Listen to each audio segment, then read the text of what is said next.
There you go. I'm Steve Riskin from the U.S. Institute of Peace. I have a lot of questions on the substance, but since you both played to very different audiences and did, I'm curious, you filed similar stories. What was the feedback from the very different audiences that you play to? They loved Jennifer. She had... Not everyone. Well, most of them. She seemed to always be getting love letters from these people saying, wow, you're so brave, you're so courageous, stay safe, we're praying for you. I would get emails saying, we hope you get caught in the crossfire tomorrow. That's only slight exaggeration, but for some reason, Jennifer had a very supportive audience. The New York Times was a tough crowd. You had a lot of readers who would write you literally every day to dissect your stories in a way that it was impossible to say anything that would please that readership. I had one guy wrote every day, every article I wrote, hundreds and hundreds of articles over a period of years. He would write to me every day with some complaint. And one day, I would, just to amuse myself, I would open it up and take a peek. And one day he wrote and said, I can't find anything to complain about today, but here are several things you should look into immediately. And he sort of listed that. So we had very different audiences. The letters themselves could have been a whole book, because the letters were fascinating in terms of the psychology of people who follow this conflict, actually. And did you see changes over time with that kind of feedback? It was very tumultuous 7, 8, 9 years ago. Yeah. Well, you had, and it tended to be overwhelmingly from, in my case, I think Jewish Americans who felt very passionately about Israel and felt the sole existence of the New York Times was to slander Israel. And that, all of these, a lot of groups cropped up, the monitoring groups on the website. But, obviously all they were monitoring was their own personal agenda and complaint. When the fighting was at its peak, it was really quite intense, and our editors were quite good about protecting us to a degree, but pretty quickly your email address got out there and people were writing you directly. It was overwhelmingly against, in my case, and overwhelmingly supportive and generous, and we just would chuckle because so much of what we were doing was very similar. I think one of the chapters that we write about, the Israeli-Palestinian conflict is unique in terms of the lexicon. And what I learned very quickly working for Fox is the sensitivities of how the war over words was almost as important as whether you controlled a West Bank town or not. And I learned the hard way the minefield that words... how they took on.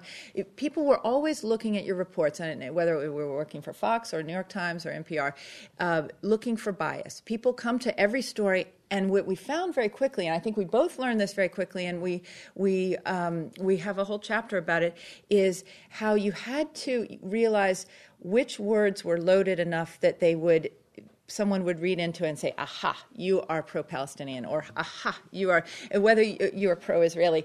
And it was things, what are some of the words that it was a simple one. Overwhelmingly the word that was the greatest source of controversy was terrorist.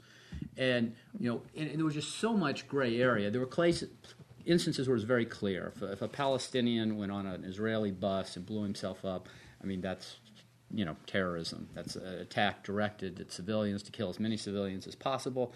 But there were so many murky areas where you had Israeli soldiers and Palestinian militants, terrorists, depending on your perspective, fighting in the West Bank. If the Israeli military entered a Palestinian town and you had Palestinians fighting back, it might be members of the Palestinian security forces, militants from Hamas. So are they terrorists? Are they militants? How do you describe them?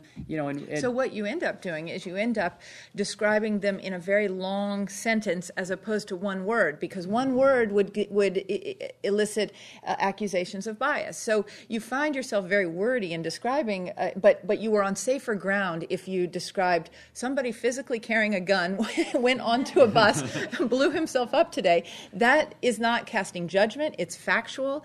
And so it actually, I think, taught both of us, because of the scrutiny and because of the criticism and the knowing that you were going into battle each day with your readers or your viewers, that they were looking for bias, it made us much better reporters because you really did have to question every word. So and another example is the physical barrier that was built to essentially keep suicide bombers out of from the West Bank into Israel.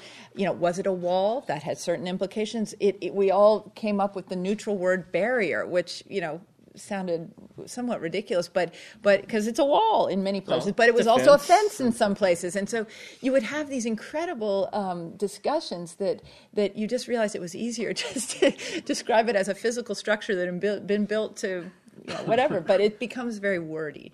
But we would go to dinner parties and you could tell immediately what people's politics were because somebody they would hear which organization we worked for and they would either embrace one of us and turn their back to the other, and we would just laugh because we are pretty apolitical and we've been journalists a long time and we've been in the field a long time and we really, it's our love of the story that has kept us overseas for 15 years. So.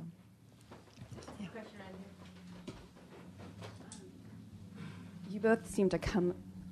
Sorry, I'm Rachel Rubin. I'm at the Elliott School at George Washington University, and you both seem to come at this conflict with such a positive touch, I'd say, a lightness in a way, in a good way. And I was really discouraged and upset by the news of Juliana's death. I saw the film Arna's Children. I was really touched by it. I saw it with the Jewish community in Morocco, and it was just a really powerful film, and people knew about what was going on. And do you have any words of encouragement or inspiration regarding this, of how to take this in a positive way, just because I felt like it was such a hit to people who are working on both sides of the line, essentially? I think it was devastating, and it's hard not to see it in isolation as devastating. There are many devastating stories in this book, whether we're describing Dr. David Applebaum, who was at the forefront of coming up with the best trauma ER medicine and was known as the first man on the scene at suicide bombings. He had just come back from the States where he was lecturing on the anniversary of 9/11 to other emergency responders about the techniques he had come up with. He comes back to Israel. He takes his daughter to Cafe Hillel near our house in German colony, and a suicide bomber kills him on the eve of her wedding. His daughter was supposed to be married the next day, and instead it was her funeral.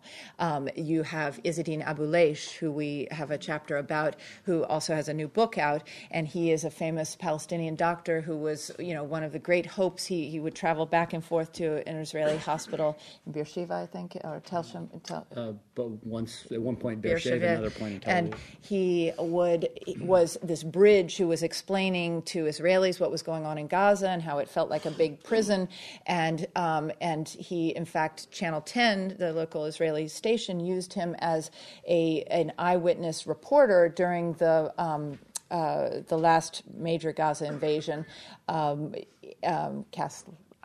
Casled, and he would be on every night talking about what it felt like to be there, what he was seeing, and he was a trusted witness and the Israeli community appreciated his reports from there.